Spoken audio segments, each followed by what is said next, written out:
Today we are going to start our acid base regulation, that is chapter 82 from Guyton. So actually first we need to know some glossary terms because they are having importance in our understanding. So first let us understand what is anion gap. So anion gap is actually difference between the sum of major anions and major cations in a plasma. So actually in a plasma we have both cations, at the same time we also have anions. So if we measure the difference between them, that is called as anion gap. Now let us see the blood pH. So the body blood maintains a pH of normal pH as 7.4. This is more alkaline than the intracellular pH. So more alkaline means nothing but it is having bicarbonate ions. So the word alkaline means here it refers to our bicarbonate ions. Than the intracellular pH, which is about 7 at the body temperature. You can see intracellular pH is 7, means it's low. Intracellular pH is low than the body blood. Always remember, whenever your pH is low, means it's highly acidic. Means it's acidic when compared with the body blood pH. For this, you can simply remember that the pH is always inversely proportional to hydrogen ion. So whenever hydrogen ions increases, means acidity increases, the pH decreases. So here you can see here 7.4 alkaline means the pH is more, so it's alkaline. Whereas you can see here the pH is low. Whenever the pH is low means hydrogen ions are more. If hydrogen ions are more, it is nothing but acidic. So this is about blood. Remember, in the blood pH it's mostly alkaline when compared with intracellular, means inside the cell. So inside the cell it's like somewhat maintaining the acidic environment, means not exactly acidic, just with comparison with the blood it's acidic. Now let us see the neutral pH. So the pH at which there are equal number of hydrogen ions and also hydroxyl ions, that is we have maintaining both acidity and also alkalinity. So typically at room temperature this is a value of 7. So this 7 is actually a neutral pH. So you can also say the intracellular pH is neutral because it's 7. So the value 7 of the pH indicates the neutral pH. So here the blood pH is alkaline, whereas the intracellular pH is neutral. But if you compare both like towards alkaline and acidity, then you can say that intracellular fluid is more somewhat acidic when compared with the extracellular alkaline pH. Now let us see the PCO2. So PCO2 is the partial pressure of carbon dioxide. So partial pressure of carbon dioxide, the normal value in the arterial blood is like about 40 millimeters of mercury. So these are important to learn. And next, coming to the pH. pH is the negative logarithm of hydrogen ion concentration. It nothing but indicates that pH is inversely proportional to the hydrogen ion concentration. So there should be a balance between the intake and production of hydrogen ions and also the removal of hydrogen ions to achieve the homeostasis. So you can see the amount which we take inside and the amount which we it is getting excreted out, it should be balanced. Then only homeostasis, of course, our internal and external fluid will have the exact amount of hydrogen ions. Not only hydrogen ions, even it is also true for the case of bicarbonate ions. So removal of hydrogen ions is mainly regulated by kidneys, so this is very important. So multiple acid-base buffering mechanism involving blood cells and lungs are also essential in maintaining the normal hydrogen concentration, either in the case of both extracellular fluid and intracellular fluid. So hydrogen precise regulation. So hydrogen is precisely regulated. It's essential because all enzymes are actively influenced by hydrogen ion. Their activity is mainly influenced on hydrogen ion. So if the hydrogen ion is present, then only few enzymes will get activated, especially in the case of stomach, like that. But it's kept at a low level. But the extracellular fluid contains only precise amount of hydrogen ion, that's just 0.004 milliequivalents, very little. So but its variation is high. It shows a variation when compared with this sodium ion. Actually the sodium level is like about 150 milliequivalents or 140, right, in our extracellular fluid, whereas you can see the hydrogen ion in extracellular fluids is very low, but the variation is high in the case of hydrogen ion when compared with the sodium ion. Next, acids and bases. Molecules with hydrogen ions and which can release the hydrogen ions are mainly referred as acids. So acids are nothing but they have the hydrogen ion and also they have a capacity to release the hydrogen ion. Example, you can take HCl. So it has a capacity, it has hydrogen ion in it, yes, you can see, and also it has a capacity to release the hydrogen ion. So mainly HCl actually ionize into water and to form H+. So you can see it is forming hydrogen ion. So this is an acid. And next, H2CO3 is actually carbonic acid. Carbonic acid actually ionize into water and it is break down into H plus and also bicarbonate. So you can see it is also releasing H plus. So all the compounds, all the acids are what which can release the H plus, and also they have H plus in their formula. So these are the acids. So next, coming to bases. Bases are which accept the hydrogen ion. So base are like they're accepting the hydrogen ion. So example, you can take here bicarbonate, HCO3. So you can see HCO3 here, it can react with hydrogen. It's accepting the hydrogen and forming the carbonic acid. So here HPO4, here hydrogen phosphate, it is also accepting the hydrogen and forming the H2PO4. So these are all the bases. And alkaline is made of alkaline metals. Actually alkaline and this bases are used interchangeably, but the only difference is in alkaline we have including metals. So along with bases we also have metals like sodium, potassium, lithium, etc. So they have a capacity to bind with the OH minus ion and thereby they remove the hydrogen ion. So the main function of a base is they try to remove the hydrogen ion and they bind with the OH minus ion. Or also you can see they bind with the hydrogen ion and they are converting them into base. So completely they are removing the hydrogen ion from the body. That is the base. So alkalosis. And one more thing, proteins also act as a powerful base because they also have capacity to bind with hydrogen ion. So I can take example of protein like hemoglobin. Hemoglobin is one of the base which acts with hydrogen ion to form HHB. So now let us see what is alkalosis. So alkalosis is a process, it's nothing but removal of hydrogen ion from the body. So how we are going to remove the hydrogen ion from the body? If a base acts with the hydrogen ion, you can see they convert them into base so that we can remove the hydrogen ion. That is alkalosis. Acidosis is addition of hydrogen ion. So the compounds like HCl, all this you can see they are also having hydrogen ion and also they have the capacity to produce a hydrogen ion. So these are the this lead to acidosis. So now let us see what is strong acid. Actually a strong acid have a capacity to release higher amount of hydrogen into the body, hence the name strong acid, because we know what is acidic nature means to produce more hydrogen ion. So strong acid of course will produce more hydrogen ion into the body. So example HCl. Next coming to weak acid which can release only small amount of hydrogen into body. So here you can take carbonic acid is a weak acid. Next, strong base. So you can guess this. Strong base is nothing but which have higher capacity to remove the hydrogen ion, right? So they have higher capacity to remove the hydrogen from the body, right? So they are mainly, example you can take OH minus, it's a strong base. It combines with hydrogen ion, you can see forming water. So they are like bases are what which they make the acids into bases. See here hydrogen ion combining with OH minus is converting into water. So this is how they help to maintain the whenever there is higher acidic conditions in a body, then if we combine with base they will convert into base again, so that higher acidity will be decreased.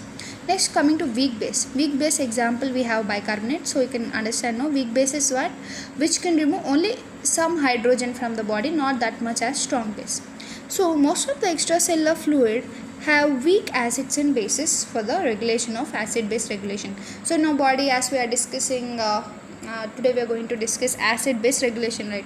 So that acid base regulation is mainly done by weak acids and bases, not by strong acids and bases in our body. So mainly weak acids and weak bases play a major role. So as we discuss here, the weak acid is carbonic acid, and the weak base is here bicarbonate. So these are going to play a major role in our regulation of our acid base balance in our body. So now let us see the pH formula. So pH is equal to log 1 by H plus ion. So you can see H plus ion is like inversely proportional to pH.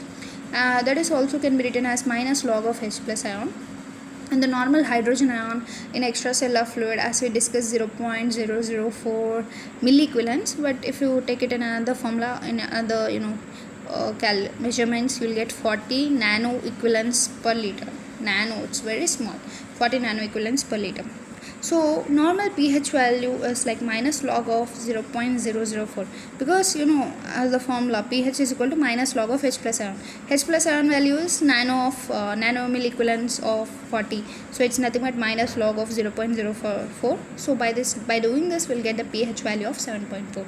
So the normal body maintains its pH as 7.4. If greater than 7.4, it is called as in pH, as I said, pH is inversely proportional to hydrogen ions. If the pH is increasing, means hydrogen ions are decreasing, means in alkalosis the value of pH will be greater than 7.4, whereas in acidosis the value will be less than 7.4, because if 7.4 below means pH is low, means hydrogen ions are more. So in acidic conditions pH will be low, in alkaline condition pH will be high. So you can see the normal pH of arterial blood. So as in a body, arterial blood also have 7.4. So if less than 7.4, acidosis, or if higher than 7.4, alkalosis, just now we discussed. So the normal pH of venous blood or interstitial fluids is 7.35. So you can see here arterial blood is having higher pH, but slight difference, like 0.5 difference. In our venous blood it's having somewhat lower pH. Why? Because it has most of the carbon dioxide. Venous blood carries deoxygenated blood, so of course it will have more carbon dioxide. So if more carbon dioxide is actually acid. So if more carbon dioxide means more acid. Just now we are discussed, whenever there is acidic conditions means the pH will be lower. So here the pH is 7.35 to mainly form the carbonic acid.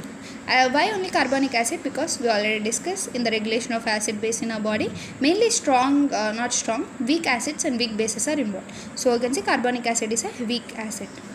So the lower limit of arterial pH is 6.8. So arterial pH have a lower limit. These are like our life-saving values we need to remember, because if the pH of arterial blood is less than 6.8, means you can understand it may lead to severe acidosis and the person may die.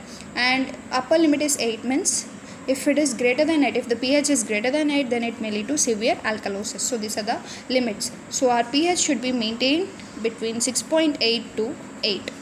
So this is a limit. The intracellular pH decreases, intracellular pH is low than the plasma pH. So this one we already discussed in the starting. Intracellular pH is somewhat low, it's 7. I think it's like neutral, whereas the plasma pH or the blood pH is high, it's 7.4, because carbonic acid is more in the intracellular fluid. Carbonic acid is acidic, as inside. If acids are more, means the pH decreases, right? So intracellular fluid has low pH, whereas plasma or the extracellular fluid have the higher pH. So intracellular fluid pH is normally, the range is 6 to 7.4, and also there is low blood flow. For example, if a person is under hypoxia, means low oxygen. Why low oxygen? Because the blood only carries oxygen. So if the low blood flow, then in hypoxia it causes mainly acid accumulation. So in hypoxia, low oxygen, low blood flow. As the blood flow is also low, it may lead to acid accumulation, and along with it the pH also drops in the intracellular fluid further. Already intracellular fluid have somewhat low pH when compared with the extracellular fluid, but in the case of hypoxia, whenever there is low blood flow, you can expect more drop in pH of intracellular fluid. So normally our urine is acidic in normal conditions, because you can see 4.5 to 8.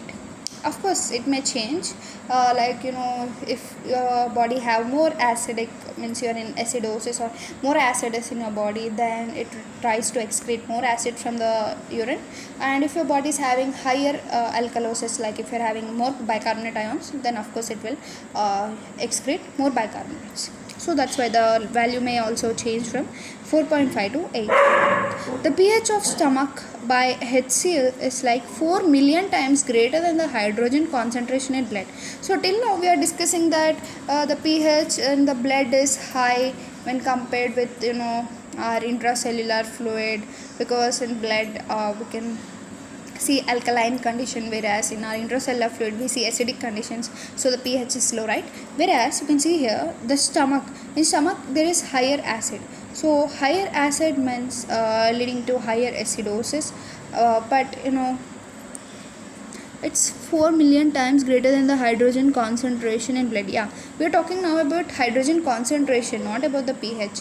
Hydrogen concentration is more in the stomach. Why? Because HCl is the strongest acid. So strongest acid of course has a capacity to produce more hydrogen ions, so 4 million times greater than the hydrogen concentration is seen in a stomach when compared with the blood. Of course blood has lower hydrogen concentration.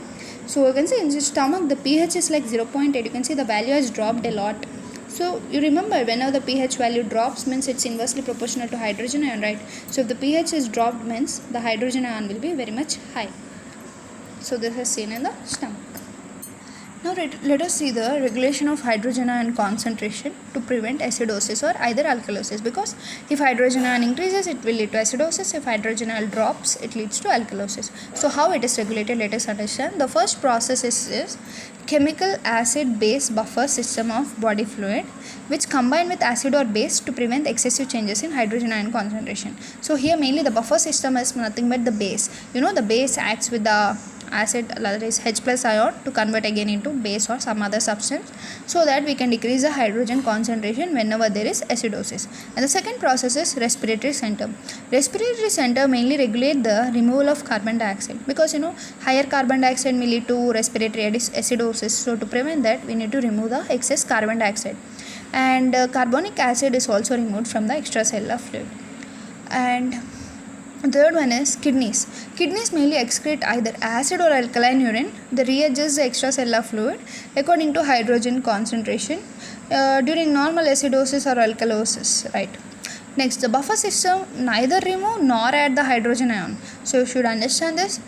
Before we have seen like in acidic system we try to add hydrogen ions. Like before we have discussed in acidosis there is addition of hydrogen ions, so leading to acidosis, whereas in alkalosis we say addition of bicarbonate ions. But in buffer system there is neither adding of hydrogen ion or removal of hydrogen ion, or either even coming to bicarbonate. Nothing is added or nothing is removed, but it is maintained, it is regulated. How? Let us see.